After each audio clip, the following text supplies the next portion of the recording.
अस्सलाम वालेकुम, hello and welcome back to the channel. Dear students, कैसे हैं आप सब? आई होप कि आप सब अच्छे से होंगे, बढ़िया होंगे। इस वीडियो में हम बात करेंगे इंग्लिश पेपर जो आपका आया था 27 को, एंड इसमें और हम बात करेंगे कि कैसे क्वेश्चंस आए थे और ये जो नई प्रॉब्लम स्टार्ट हुई है, जो हमारे पास 3 कोर्सेस इन्होंने दिए हैं, इनके बारे में। ठीक है, तो वीडियो को एंड तक देखना एंड बहुत ही ध्यान से देखना।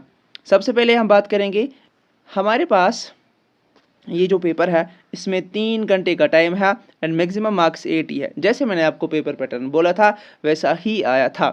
अब प्रॉब्लम क्या है, देखो ये सी वाली सीरीज़ है एंड ये इंग्लिश का पेपर है, ये भी आपको ध्यान में रखना है। हमारे पास 3 कोर्सेज दिए गए हैं, एक तो new, old and old first course. ठीक है, अब आपको कौन सा करना था, आपको कैसे क्या करना था, वो मैंने आपको पिछले वीडियो में बताया कि यहाँ पर इन्होंने नोट्स दी है कि अगर आप लोगों ने न्यू वाला कोर्स किया है दैट मीन्स फिर आपको बाकी 2 कोर्सेज को छोड़ना है।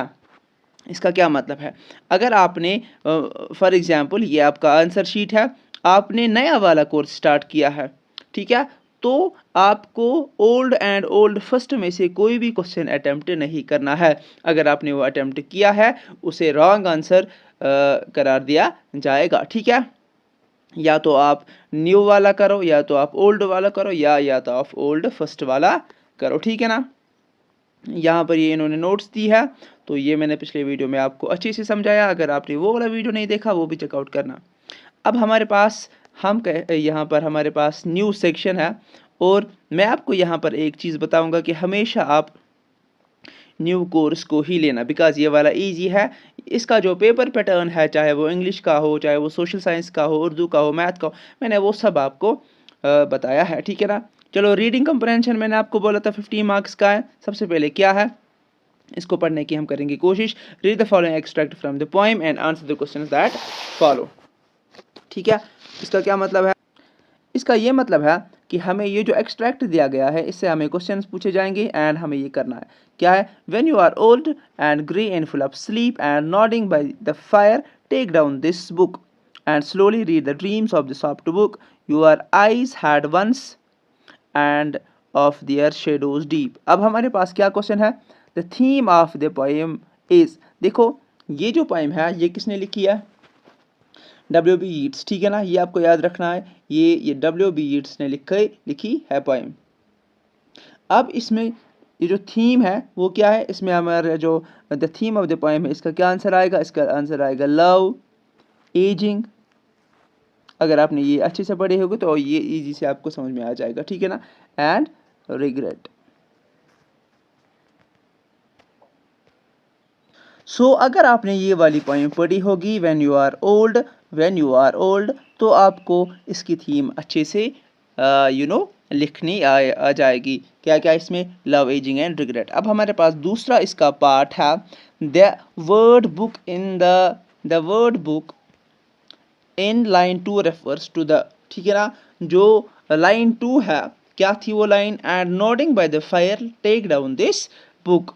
अब ये कहता है कि ये किसको रेफर करता है, इसका जो करेक्ट आंसर है वो है मेमोरीज। ठीक है, इसके बाद the word grey in the line first represent, जो पहली जो लाइन है उसमें वर्ड ग्रे, उसका क्या मतलब है, ऑप्शंस है fire, dream, old age and the eyes. तो इसका जो करेक्ट आंसर है वो है ओल्ड एज। ठीक है, then write the opposite of this, soft simple है तो हार्ड आ जाएगा। इसके बाद what does the poet mean by the shadows deep, इसका क्या मतलब है, इसका आपको अब मीनिंग लिखनी है कि पोएम में इसकी क्या मीनिंग होती है। तो अब इसकी जो मीनिंग है वो है depth and mystery in her eyes during her youth. क्या, ऐसे depth and mystery in her eyes during youth. ठीक है ना, या during young, when she was younger. ठीक है, सो ये हुए हमारे 5 मार्क्स। अब हमारे पास है question number 2, read the following passage carefully and answer the questions. ये आपकी पैसेज है, ये आपको पढ़नी है। Water is the life blood of our planet, ये सारी पैसेज आपको पढ़नी है एंड फिर आपको देने हैं आंसर्स। ठीक है, आई होप कि ये सब आपने पढ़े होंगे। देखो आंसर्स इसके हम कैसे देंगे। How is water A precious resource, precious resource water क्यों है। अब हमें इसका आंसर लिखना है। बिकॉज वाटर सस्टेन्स और सपोर्ट्स ऑल लिविंग ऑर्गेनिजम्स। क्या, बिकॉज इसका answer, because water sustains all living organisms. ये आप चेक कर सकते हो, ये आपका जो पैराग्राफ है उस पे लिखा गया है। Water pollution is caused by, water pollution is caused by household chemicals, yes, fertilisers, yes, industrial waste, yes, so all of these is the correct option. Then dish is a water borne disease, water से कौन सी disease होती है।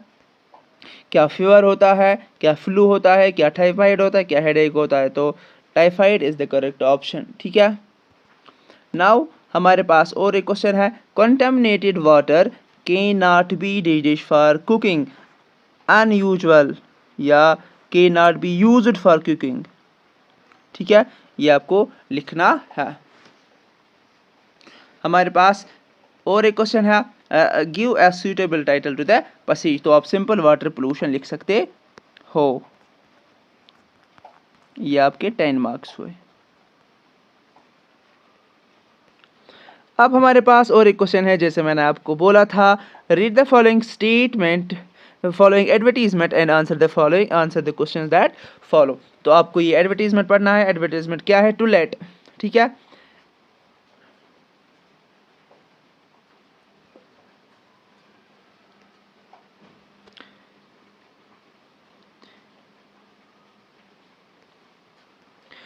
देखो advertisement क्या है।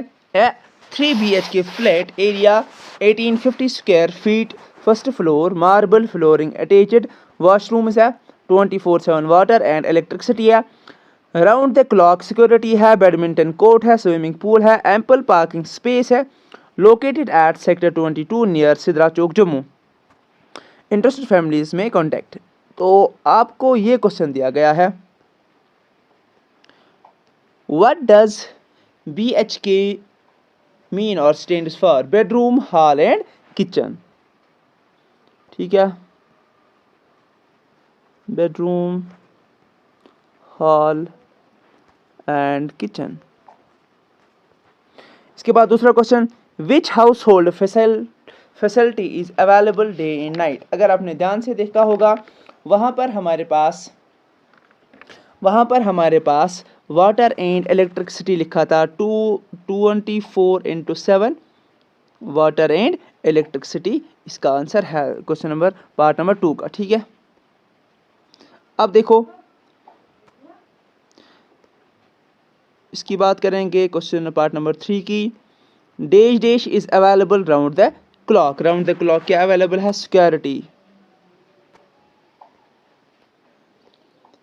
यहाँ पर हमारे पास 3 ऑप्शंस है, वाटर है, इलेक्ट्रिसिटी है, सिक्योरिटी है। अगर हम प्रिसाइजली देखें तो प्रिसाइजली हमारा राउंड द क्लॉक जो सिक्योरिटी दिया गया है। ठीक है, तो ये इसका ऑप्शन हो सकता है।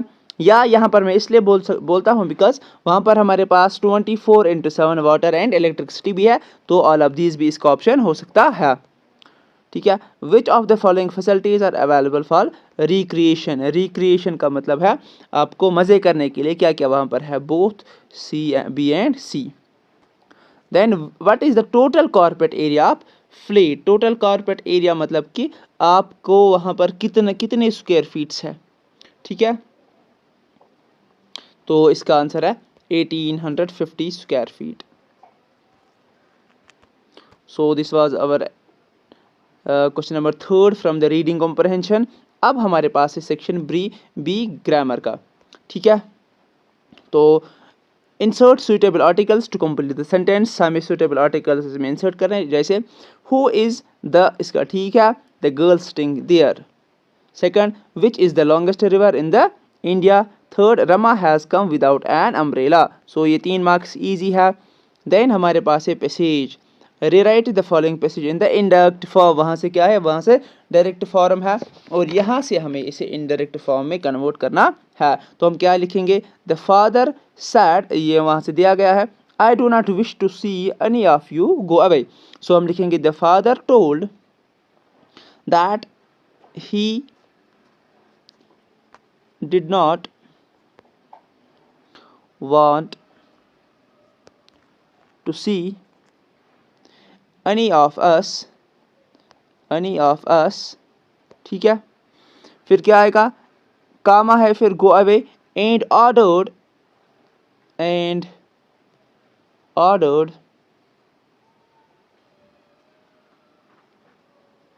देन गो अवे, ठीक है।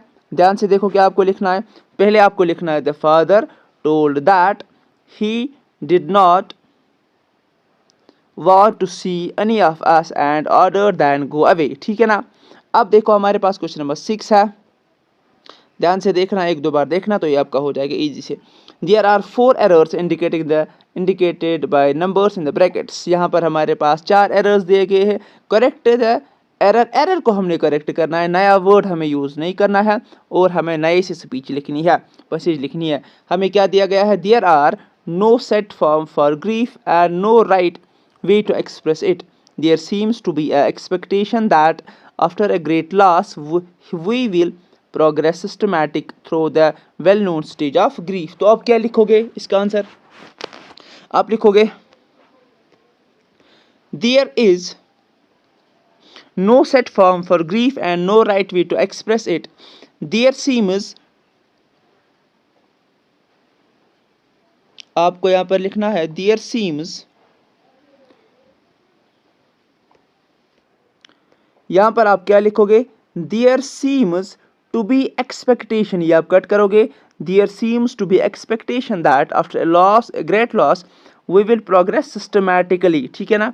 सिस्टमैटिकली इस यहाँ पर लिखोगे through well known stages of grief, ठीक है ना। तो ये हुआ हमारा क्वेश्चन खत्म। अब हमारे पास है सेक्शन सी, ठीक है। सेक्शन सी में जैसे मैंने आपको बोला था राइटिंग स्किल्स, ये आपका स्कोरिंग सब्जेक्ट है, स्कोरिंग टॉपिक है, ठीक है। अब देखो, here is an imaginary conversation between two friends who have got sick of school, मतलब इन्हें स्कूल से मन नहीं लग रहा है स्कूल जाने में। कंप्लीट द डायलॉग आपने कंप्लीट करना है।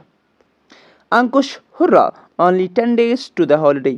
Aditya, I know I have been counting the days, I am just sick of school, ठीक है।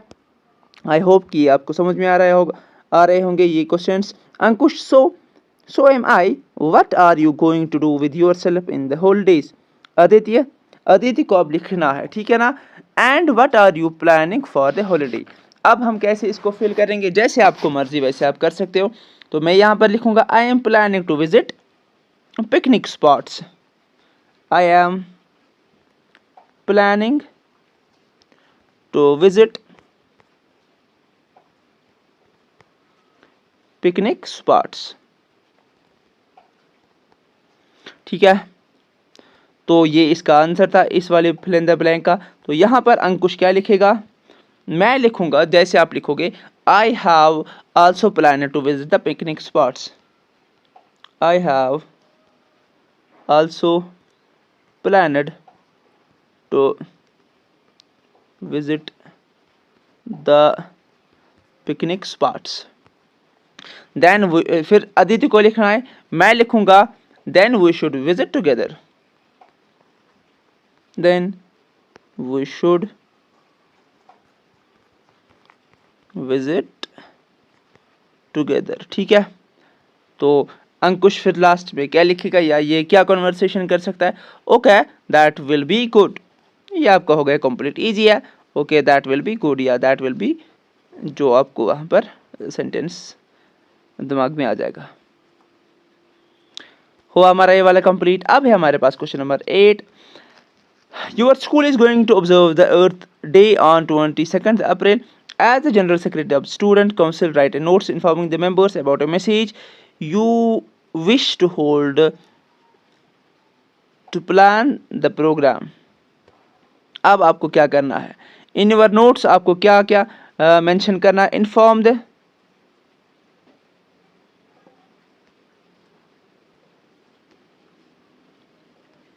आपको क्या क्या इन्फॉर्म करना है, inform the members about the date time and the venue of the meeting, ये आपको इन्फॉर्म करना है। फिर से एक बार अगर मैं आपको यहाँ पर समझाऊंगा आपको क्या लिखना था। Your school is going to observe the earth day on 22 April, ठीक है ना। 22 अप्रैल आपका जो स्कूल है वो क्या करता है, वो उसे जो है ना अर्थ डे मनाना है। आप एक जनरल सेक्रेटरी हो, ठीक है, समझ में आ रही है आपको बात। दैट मीन्स लास्ट पे आपको लिखना है कि I am the general secretary of the students. आपको नोट्स लिखनी है, अब किसको, मेंबर्स को लिखनी है। किसके लिए, हमें एक मीटिंग करनी है, ठीक है ना। तो उस मीटिंग में हमें क्या क्या करना है, मीटिंग में आप करोगे अर्थ डे के बारे में बात है, लेकिन नोट्स में आपको ये सब लिखना है, ठीक है। क्या क्या, inform the members about the day time and the venue of the meeting. अब उस मीटिंग के लिए क्या डेट है क्या टाइम है वो आपको लिखना है उस नोट्स में। फिर list of the agendas of the meeting and decisions to be made, हम क्या क्या डिसीजंस लेने वाले हैं। से वेदर अटेंडेंस इज कंपलसरी, और ये भी आपको बोलना है कि अटेंडेंस जो है वो कंपलसरी है। समझ में आ रही है आपको बात, मतलब है मेरे कहने का, आपको एक नोट्स लिखनी है, ठीक है। जब आप नोट्स लिखोगे उसके बाद आपको डेट प्लेस एंड टाइम लिखना है कि कहाँ पर नोट्स है, ये ना अर्थ डे हमें मनाना है, कब मनाना है, हमें एक मीटिंग प्लान करनी है, आप आ जाओ, ठीक है। डेट टाइम एंड टाइम उसका जो भी हमने मीटिंग करनी है, और ये भी आपको लिखना है कि हमें क्या क्या चीज़ें डिस्कस करनी है मीटिंग में। फिर आपको अटेंडेंस के बारे में भी लिखना है। अब हमारे पास है question number 9। You are Vivek, you have received a telephone call from your friend, ठीक है, Rajesh from one of his client Mr. Satish that the meeting fixed for the 5th has been postponed to 10th February at 9 a.m. in his chamber. He added that he should also carry his laptop. अब आप ये आपको message writing है and इसके आपके 2 marks है, easy है। इसका भी आपको डब्बा एक बनाना है, फिर आपको इन्फॉर्मेशन लिखनी है। Attempt one of the following, आपको एक ही करना है इसमें। You wish to change the section of your class, write an application to the principal of requesting him और her to do the necessary, give reasons for the change. आपको एक application लिखनी है, किसको, आपका जो प्रिंसिपल है उसके लिए, उसको एप्लीकेशन लिखनी है, किसके लिए, कि आप अपना जो क्लास का सेक्शन है वो चेंज करना चाहते हो। इसका आर पार्ट क्या है, इसका आर पार्ट यहाँ पर लेटर राइटिंग होगी। Recently your school celebrate annual day, write a letter to your friend, describe the events of the day. अब आप लोगों ने जो भी आपके स्कूल ने एनुअल डे मनाया है, आपको अपने फ्रेंड को लेटर लिखनी है कि आपने उस एनुअल डे पर क्या क्या किया है, ठीक है, इजी था। Question number 11, attempt one of the following, क्या है, in the fast changing attitude you feel there is a need to educate the children about the need of social service in various ways in which it can be rendered. Use the notes given below to prepare a speech about 80 to 100 words on the topic rendering social service the noblest work, ठीक है। Social service के बारे में आपको लिखना है and ये है ना, ये आपके जो इन्होंने वर्ड्स दिए हैं, जैसे during holidays, adult literacy classes, remove illiteracy, ये इन वर्ड्स को आपने यूज़ करना है। Educate about sanitation and health, enlighten them against social evils, child marriage, dowry etcetera, organise blood donation camps and free medical checkups of villagers. ये चीज़ें आपको इसमें यूज़ करनी है इस वाले स्पीच में, ठीक है। नाउ राइट इन आर्टिकल, या आप ये क्वेश्चन करना है, write in article in about 80 to 100 words for your school magazine discussing this trend, highlight the growing trend of eating out, explain its causes, discuss its advantage and disadvantage. ये आपको ये वाला question करना है, ठीक है। Question number 15, following is the opening of the story, complete it to 50 to 50 words, 200 to 250 words. अब ये जो आपकी स्टोरी है ये आपको पढ़नी है, फिर आपको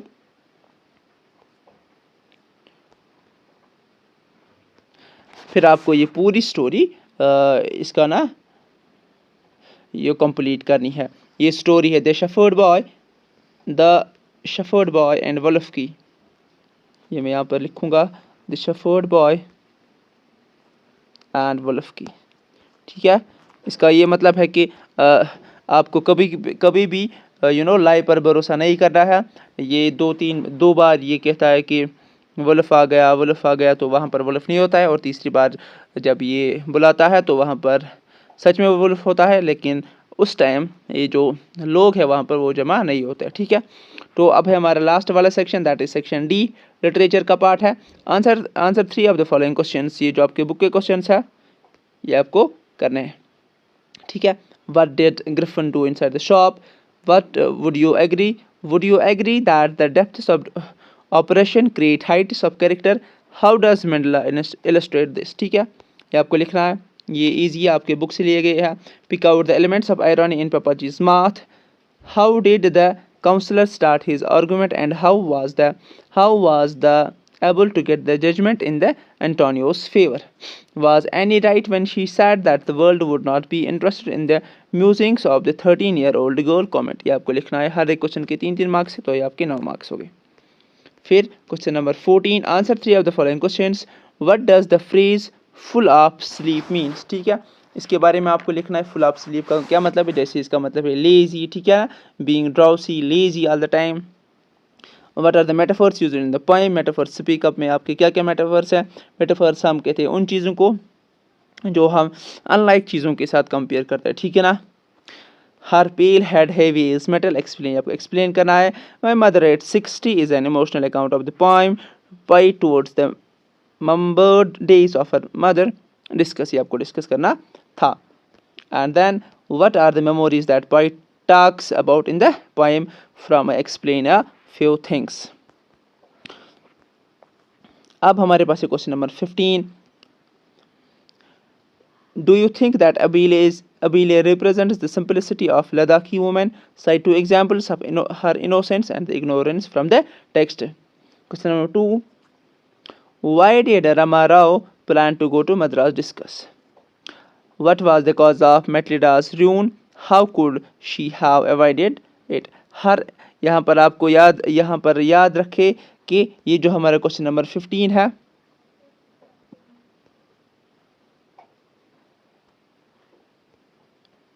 ये जो हमारा क्वेश्चन नंबर 15 है, हमें 3 क्वेश्चंस में से खाली एक ही क्वेश्चन करना है।